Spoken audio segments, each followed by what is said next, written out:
No, Keisha, this is the practices of the house. It was like that motel room, like that motel almost. Except for the scandalous. Just imagine all those women flipping it on someone. I think. I don't know. It was about that scandalous though. You have no idea how scandalous that house was. I was watching the practices of everybody, and it was like they were so paranoid, schizophrenic. It was ridiculous. Like they just couldn't handle. They didn't know how to handle themselves. Okay, check this out. This is the okay. There was a girl, and she's like a Brittany Murphy type of girl. And she was with everybody knows these people in Spokane. She was with like basic. She was with the plug, right? And somebody inside the house decided they found out she did CBs on someone, and so she got thrown out of the house. All of her stuff piled up on the driveway. Never mind the fact everybody in the house had probably done control on somebody, and everybody was running from everyone, and they're tweaker peeking through the windows all the time, and the neighbors were writing down like license plates and stuff, and I was like, oh my God, help me, baby Jesus. You have no idea. The practices of it was just ridiculous. It looked just like Spun movie. It was just like Spun movie. You have no idea. It was just like the movie. They were that ridiculous. They were that retarded. And I was like, no, there was two other guys there that paid rent, and they just shut the door. Because it's all it was. They're two older guys that rented from, I don't even know. It wasn't. I don't even know. Okay. So you had these two who owned the manufactured home, got their kids taken away because they're heroin addicts. Okay, yeah, so the two got their kids taken away, they are heroin addicts. Okay, and so they had another room available. Alright? I don't know what they were doing. And at that time, I don't know who they were. I don't know. We're going to rewind. When your enemy kicked me out of her apartment because she's on Section 8 and she couldn't have me there no more. Okay? She's a tweaker peeker. Right? She told on everybody. Everybody knows that. She was constantly looking out the windows telling everybody. But she did time for when she was a kid. But it doesn't matter. Okay. Let me think. We hung out, couple, tried to find somewhere to go, to live. She decided to kick me out because then she didn't like you, and so she knew I was hanging out with you. She didn't like it.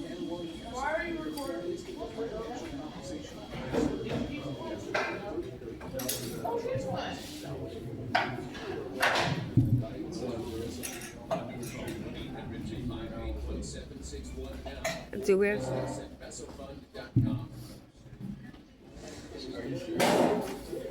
I can't do that.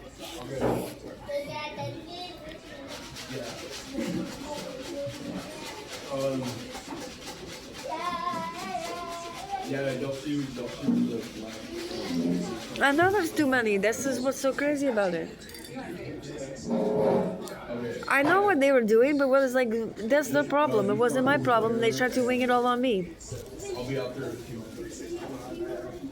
I don't even know how, and it wasn't even, they couldn't wing it on me. You don't understand. They couldn't. They can't. That's the whole thing. They can't.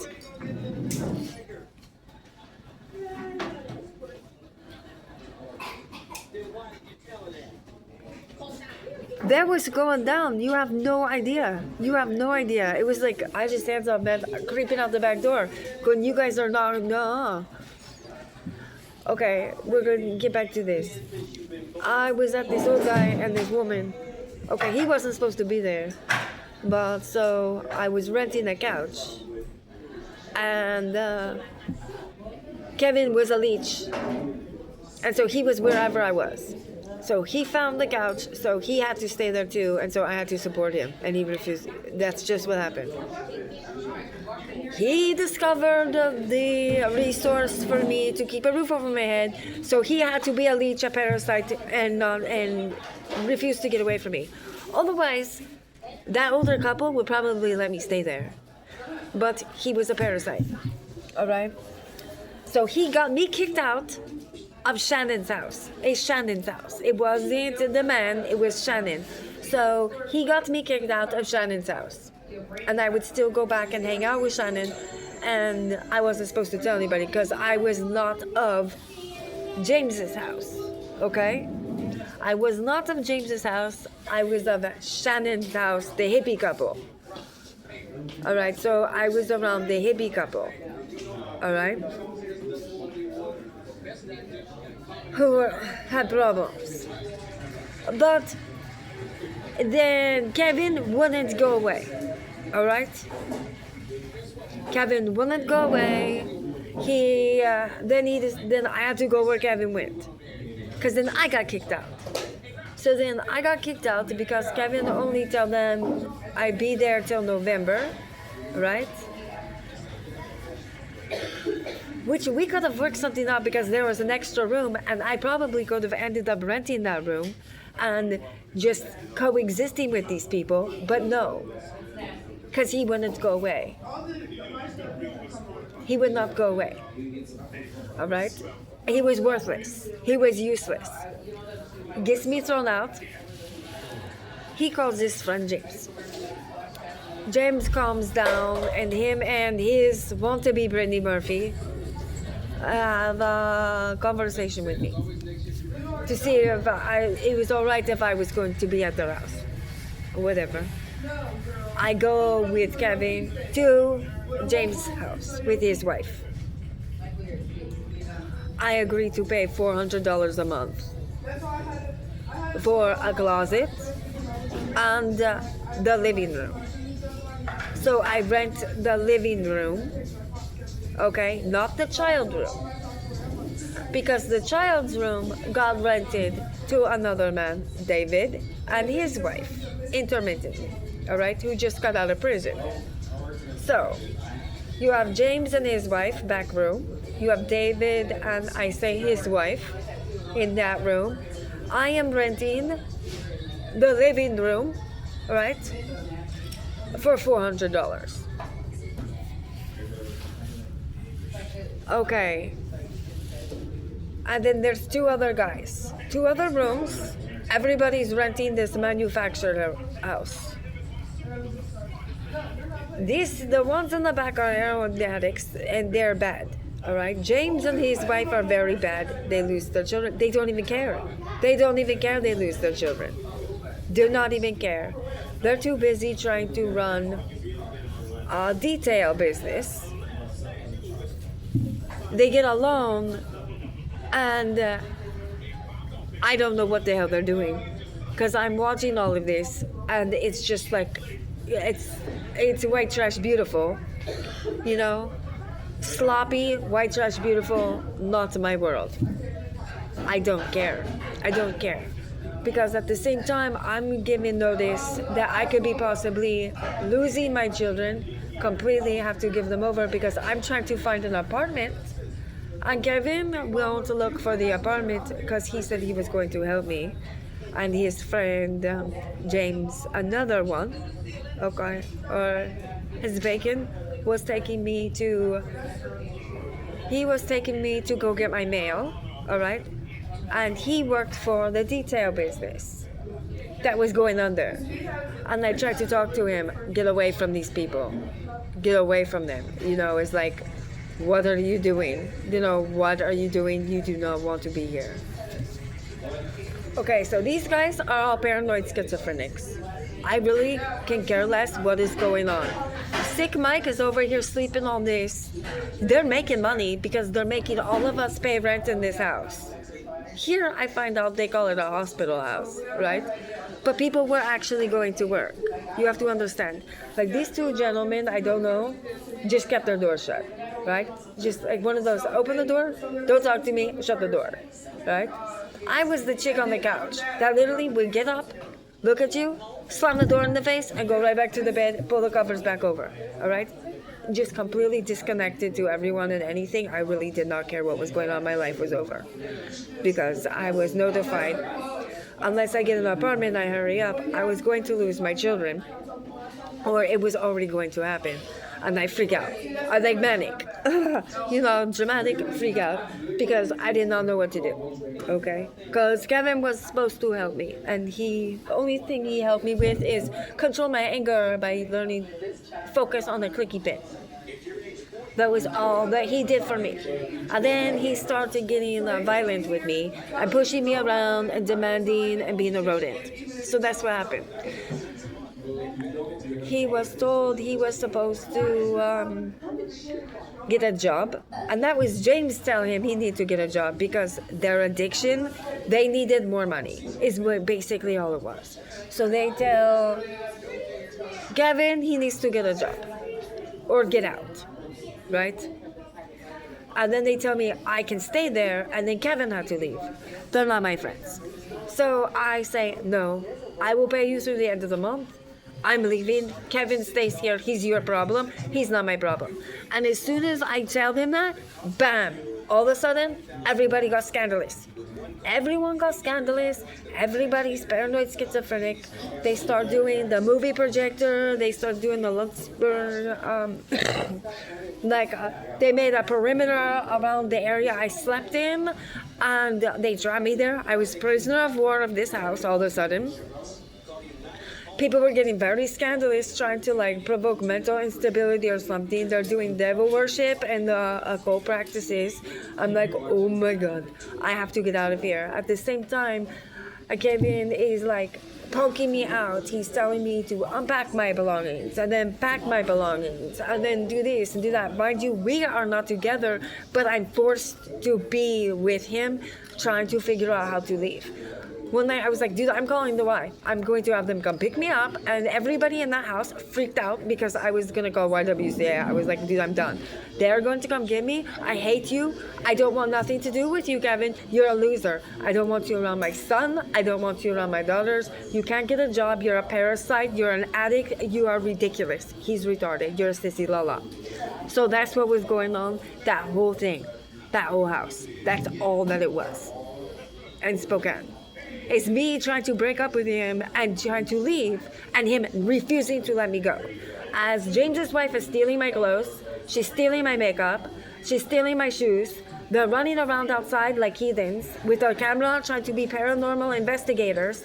I'm like, what the hell is wrong with you? There are SoCon people up and down the trees following me dressed in all black around the neighborhood. I'm like, are you serious? You guys are Tweaker Brigade, stay away from me. And I leave. And that's all that was. I tried to leave. I wake up in another house, at my friend Shannon's house. I think Shannon I was friends with. The other people, I don't know what was going on, because then they decide they're going to bunk me out. I go to that house. I say, do not open the door, because all of a sudden, all night, it was 12 o'clock. It was no, I don't know what time it was because I ran. I left all my stuff in the snow and I ran to Shannon's house and I shut the door, And she was like, oh my God, honey. And they did not let Kevin in, who broke the window to the kitchen and was running around the house like a crazy, with people running around in the snow, okay? In the snow, you see this all around the house, trying to get me, as I'm like, oh my God, stay away from me. This is an ex-boyfriend, okay? The ex-boyfriend just freaked out on me. All right. And he gave Frodo orders or something. I don't know, I passed out. I got to go to sleep. I was so tired. Shannon's like, you need to lay down, honey. Go to sleep. Don't worry, he's not coming in my house. I wake up, I'm bruised. Inside my thighs, I got this. I'm all messed up. I don't understand what is going on. And this guy's over here smiling. I'm not allowed to touch anything in the house. There's a perimeter set around me. I can touch one cup. I can touch this right here. I'm sitting up. I'm like, what happened to me? I hurt. I'm like, oh my God, what'd you do? And he's like, And then he's like refusing, but he starts smiling. I was like, oh, that's it. Do not. I'm telling everyone. I don't even care. I don't care. If you, no, you guys can be interviewed individually. Somebody can tell me what they did to me, because to me it feels like I'm raped, I'm assaulted. It's not going back. There's no going back, Kevin. You're going. I don't care. I don't care if you're hanging in a yard. I was irritated the hell out of me because I left you. I just don't care. That's what it came down to. Is you hit me, you have me prisoner of war. I wake up, I am getting rape kits done. Then I have to leave. I have to leave that house, right? Run in the snow, because then Kevin and his friends are there to pick me up at 1 o'clock. They're supposed to pick me up there 1 o'clock. Mind you, I'm not allowed to touch anything. They had clothes setting out for me. They had specific shoes setting out for me. They had gone through my belongings because I passed out, it's cold, right? So they did all that because I have a brain injury. When I go to sleep, it's bad. It was very bad, and I could not wake up for nothing. It was like I'm dead to the world. And so I get up. I have assigned clothes. I left them in the hospital. I had to throw everything away. I gave everything they give me to the police department when they did the rape kit on me. So I had the rape kit, they had my shoes, they had all my clothing, under everything, because I made them do a thorough check of my body. Thorough. I don't care if they took pictures of every 2 inches. They were doing everything to my body because it was not okay what Kevin had done. It's not okay. And I leave. That's all it was. And they follow me. Him and his friends follow me to the hospital, and then they follow me to the YWCA house that everybody know about in Spokane because it's the only house. And then they follow me to, I go to the different hospital because I ran away from the YWCA house. And then I went from that hospital. I was not mentally, they were trying to find a domestic violence shelter or somewhere safe to relocate me because of what had happened. Because Kevin, when I tried to leave Kevin. So when I left Kevin, I ended up in the hospital and they kept me there. It was like 20 days, and that's when my oldest daughter, had a telephone call with Kevin, because Kevin ended up with my cell phone saying he loved me and he wanted to get back with me and he wanted my cell phone. And my daughter was like, "You're a rodent, why is my mom in the hospital?" And that's my oldest daughter. Who was like, "Why are you have my mom's cell phone, why is my mom in the hospital?" So she was yelling at Kevin over the phone, my oldest daughter. And so, and mind you, my youngest daughter, all of a sudden I went dark again and I couldn't make it to Ellensburg on the Greyhound because I was in the hospital because of domestic violence and stability. They kept me to detox me from all the medications and from whatever substances they had found in my system for a stabilization. And from there, they put me in just a homeless shelter as domestic violence. And that's when I met Linda Talley, who was friends with Kevin Curtis. And because there is a small town, it's felony flats, and she was of methamphetamine as well. I didn't know that when I had met her. And you got to figure I was still in Spokane, and so I still had Kevin and all of his friends running around. And in the homeless shelter, I can't do nothing because I'm in it, and it's all I got to do is be quiet and watch everyone be rodents around me and just sit there. Because there's nowhere for me to go. Because they follow me everywhere like little dingleberries. It's like, Kevin, and then he purposely got a female pregnant as an alibi because he wanted a baby. And it's like the perfect thing for him. So he got a female pregnant because he wanted another child. He's got like 20 kids. And she was going to take care of him, right? So she take care of him, he marry her, right? For an alibi, as he keeps coming at me because I rejected him for being a loser. That's why I gave my son a hammer. I was like, guess what, hon? I was like, you're better. You're forever better. Because he used to like say, yeah, I got this and this is, like, you don't know nothing about the embodiment, honey, because if you thought you had wings, you're getting ripped off. I'm going to make sure. That's what that was.